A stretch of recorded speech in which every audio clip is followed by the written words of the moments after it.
No matter how many changes are made in the NFL, there is always one thing that we can count on. The Bears still sucking.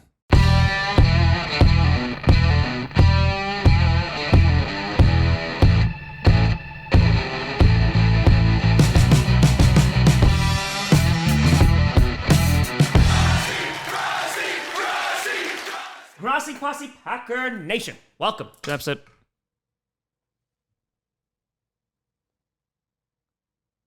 Feel like C.D. Lamb of Packcast, the podcast where you don't have to be a Packers fan, but it sure does help. I'm your host, Tom.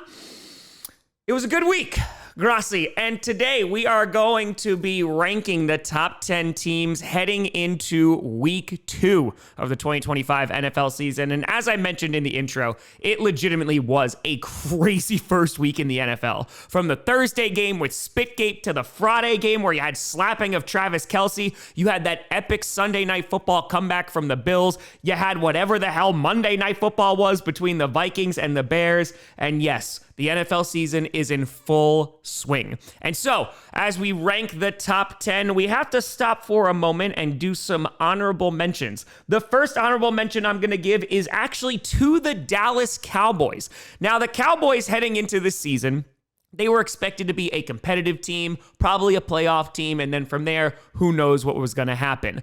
Then they traded away Micah Parsons, and they got absolutely clowned on, and for good reason. And once again, thank you, Jerry Jones, for Micah Parsons. We are taking very good care of him. So the Cowboys heading into Thursday were pretty big underdogs. They're going against the reigning defending Super Bowl champ Eagles. They're on the road, and it was going to be a tough order without Micah Parsons. And while Jalen Carter's absence definitely changed the dynamic of that game, the Cowboys made it pretty damn competitive. And if it wasn't for those C.D. Lamb drops, this could have been a different outcome. So because of that, I got to give the Cowboys at least a little bit of credit. Their offense looked pretty good. Javonte Williams scored 2 touchdowns. We'll see if they actually have a run game this season. But considering all the clowning that's been going on with the Dallas Cowboys, I feel like their fans could use a little bit of a boost because Jerry Jones is your owner, and they played pretty darn well on Thursday. In addition, there's another team I must give an honorable mention to, and that is the Indianapolis Colts. And now, let's just be very clear.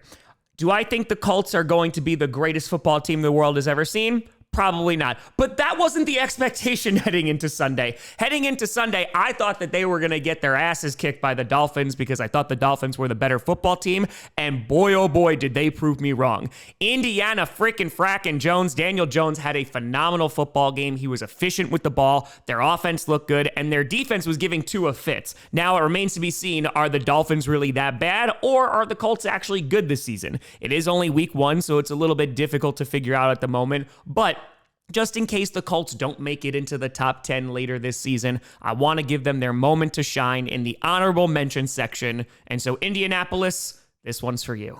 And then finally, I got to do one more shout out, and that is to the New Jersey Jets. You know what? The New York Jets. That's right. You get it back even though you do play in New Jersey, because the Jets, they went toe-to-toe with the Steelers, and they were another team that could have won that football game. Jalen Ramsey forcing that ball out after a big hit on Garrett Wilson obviously ended that football game. But even though Aaron Rodgers scored 4 touchdowns in his homecoming back to MetLife, the Jets played pretty darn well. Justin Fields looked good. I really believe in Aaron Glenn. And while there are definitely things to clean up, and I don't know if the Jets are going to be a really good football team this year, I think they're going to be one of those teams that hang around with all of their opponents. And on top of that, if they're just heading in the right direction, this rebuild will look better than, I don't know, the last few dozen that they've had. And so I got to give some credit to the Jets. They hung around with the Steelers. Let's see what they do the rest of the season. And with that, starting off at number 10, we're talking about the team that just beat the Jets. You got the Pittsburgh Steelers. The Steelers. Whew. Steelers fans might be buying that Rodgers hype now after that game. No question about it. I am ready to get hurt again. Aaron Rodgers threw 4 touchdowns, and yes, there were a lot of receivers that were wide open on some of those touchdowns, but the main difference was that he was getting the ball out very quickly. Didn't turn the ball over, was super duper efficient on offense, and while their run game wasn't so great on Sunday, they're going up against a pretty damn good defense in the Jets, and ultimately for the Steelers, it came down to a Jalen Ramsey hit and their defense that really sealed the game. And on top of that, Chris Boswell is just a phenomenal kicker. And so heading into this season, of course, expectations were tempered, I would say, for the Steelers. Everybody expecting them to win maybe 9, 10 games, maybe be a wild card team. And again, it's just week 1. We can't make any overreactions right now, but the Steelers look pretty darn good. If they're able to have a damn good defense this year, led by TJ Watt, and have a balanced offense that can run the ball in future weeks, and Aaron Rodgers is efficient with the football, they're gonna win football games. Right at this moment, I don't think they're Super Bowl contenders, even though Steelers always go to Super Bowl. But at the end of the day, I gotta give them some damn credit because they showed up in week 1. They had a really great game against the Jets. The defense got it done. The offense looked good. And so because of that, they make it in the top 10. Number 9, you got the Kansas City Chiefs still holding on to that top 10 spot, which may change after Sunday because they're playing the Philadelphia Eagles. And that matchup, oof, that's going to be a tough one. But let's talk about the Chiefs. I expected them to win this past Friday in Brazil against the Chargers. Xavier Worthy going out very early in that game after running into Travis Kelce. And then they were down Rashee Rice and Xavier Worthy. And so Patrick Mahomes was left with Juju Smith-Schuster and Hollywood Brown. And ultimately, the offense really couldn't get things going. And the fact that the Chiefs lost was not only shocking, but this was actually the first time since 2021 that the Chiefs have lost to the Chargers. My life is a lie. My life is a lie. Somebody's got to get stabbed. Now, I do have to give the Chiefs some credit, though, because they were able to battle back in that game. That 4th down throw by Patrick Mahomes being chased by Khalil Mack was fantastic. And I do think the Chiefs are still a good football team. Of course, my biggest concern right now is their lack of wideouts. Rashee Rice is going to miss 5 more games. On top of that, Xavier Worthy looks to have avoided serious injury, but is probably going to miss at least some time. But where I do have some confidence is that every single run defense is not going to be the Chargers.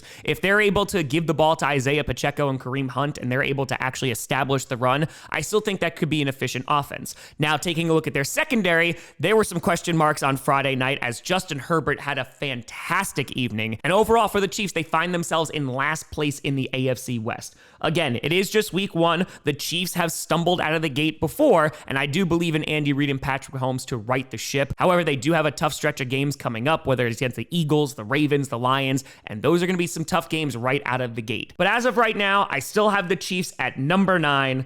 Let's see if they can pull off a shocking victory this Sunday. Number 8, you got the Tampa Bay Buccaneers. The Buccaneers able to squeak away with a win against the Falcons, mostly due to a Younghoe Koo missed kick, which would have tied the football game. But I got to give a ton of credit to the Buccaneers. I actually picked the Falcons to win this past Sunday just because they were down Tristan Wirfs. They didn't have Chris Godwin. They didn't have McMillan. However, even with a lackluster run game this past Sunday, they were still able to get the win. And Baker Mayfield, he may just have a new favorite target. Did we just become best friends? Yup. Do you want to go do karate in the garage? Igbuka getting 2 touchdowns in his first NFL start, and coming out of college, we were talking about it on this channel, that he looked like the most NFL-ready wide receiver, and it looked like that on Sunday. And so while there are some things to clean up for the Buccaneers, including getting that run established, which I think they will do against future opponents, this is a big division win. They got swept by the Falcons last year in 2 classic games, and now even missing all those players, they were able to win against the Falcons in week 1. And while it is only in week 1, I think the Falcons are the biggest threat to the Buccaneers within this division, so this win could be a difference maker somewhere down the line. And so because of that, the Buccaneers find themselves at number 8, and Baker's gonna bake. Number 7, you got the LA Rams. The Rams in a feisty game with the Houston Texans in which both teams had 3 sacks apiece. The defensive lines were going crazy. Both offensive lines could be better, and ultimately we found out that Puka Nacua is one tough dude. Now wipe yourself off. You're bleeding. Wipe yourself off, man. You dead.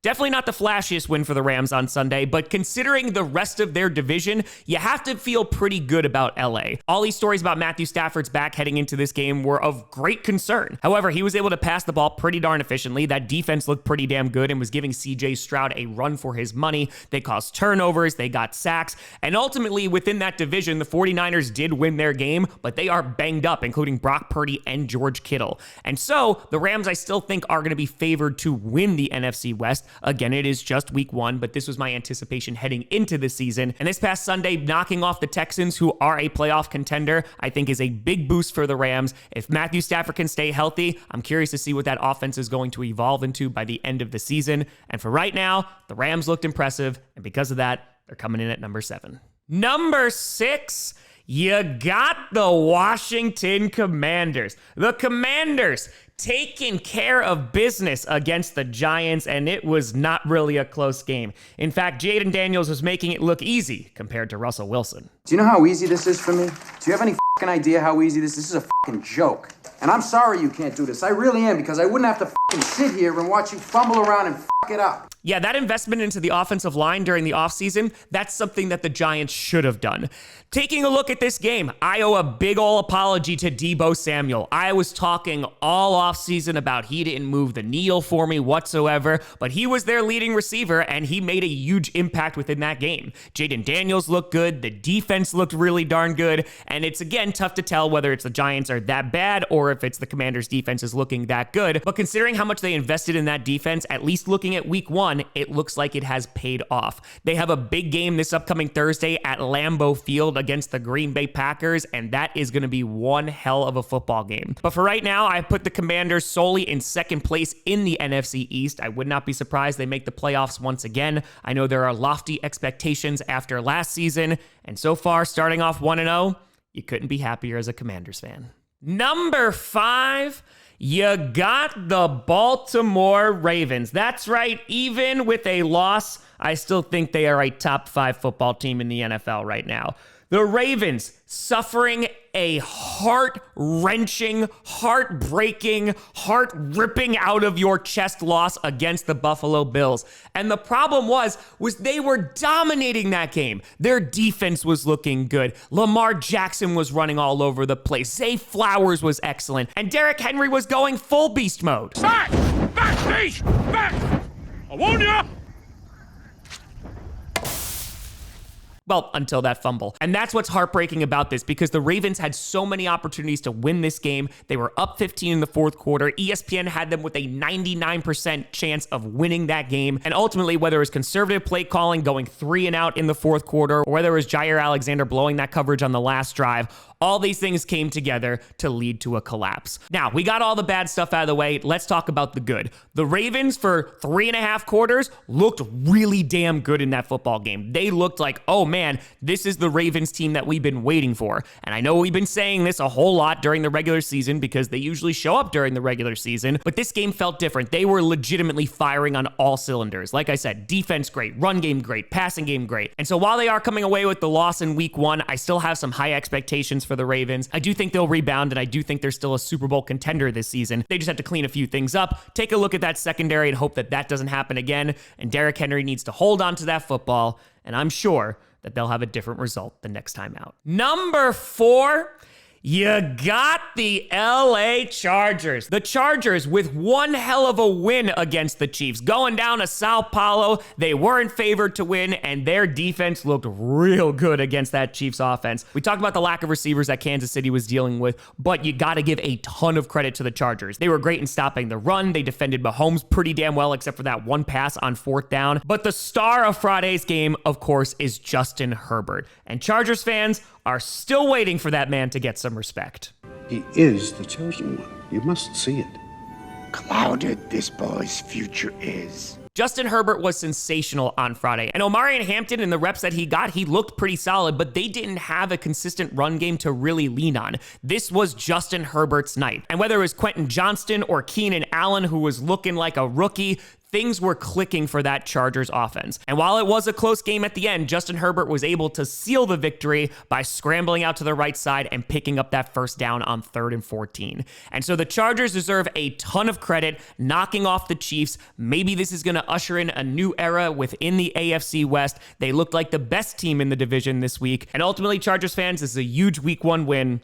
Let's see where you go from here. Number 3, you got the Green Bay mother-loving Packers. The Packers, one hell of a game against the Detroit Lions. And we'll talk about the Lions in the predictions episode tomorrow. I don't think they are as bad as some people are claiming. I think it's week 1 and they're trying to figure out how to do this without their usual coordinators.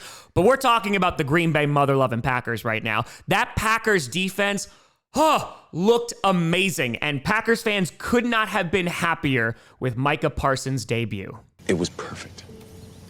Perfect. Everything, down to the last minute details. God, he looked good. Not only getting the one sack where he just looked like he was a bat out of hell going after Jared Goff, but every time that he was on the field, which was less than 50% of defensive snaps, he generated pressures. He opened up opportunities for other guys on the squad to get sacks, and he also led to an interception on that pressure that was picked off by Evan Williams. And overall, this pass rush, which was a main concern coming into this season, even though after Micah Parsons got traded for, that concern definitely was lowered. The Packers looked really damn good, and it made that secondary look even better. And taking a look at the offense, they were efficient as hell. Josh Jacobs put together a good game. Jordan Love thankfully was able to avoid a turnover, especially that pick six to Brian Branch, and was able to have a pretty damn good game, including that two-play 65-yard drive that resulted in a touchdown. And so the Packers, I know lots of fans were complaining about the preseason, oh, this team doesn't look ready. They looked ready to freaking go on Sunday, knocking off the Lions for the first time in Lambeau since 2021. It's the first time they've beaten the Lions since 2023, and I'm just speaking as a fan, this team looked pretty special. Again, it's only week one. We can't crown anybody yet, and they're going to have a big matchup against the Commanders on a short week on Thursday. It'll be great after that game to get some rest, and Micah Parsons can learn the defense even more. And hell, if this is the way he's playing with only 50% of snaps, I can't wait until he's on the field full time. Number 2, you got the Buffalo Bills. The Bills.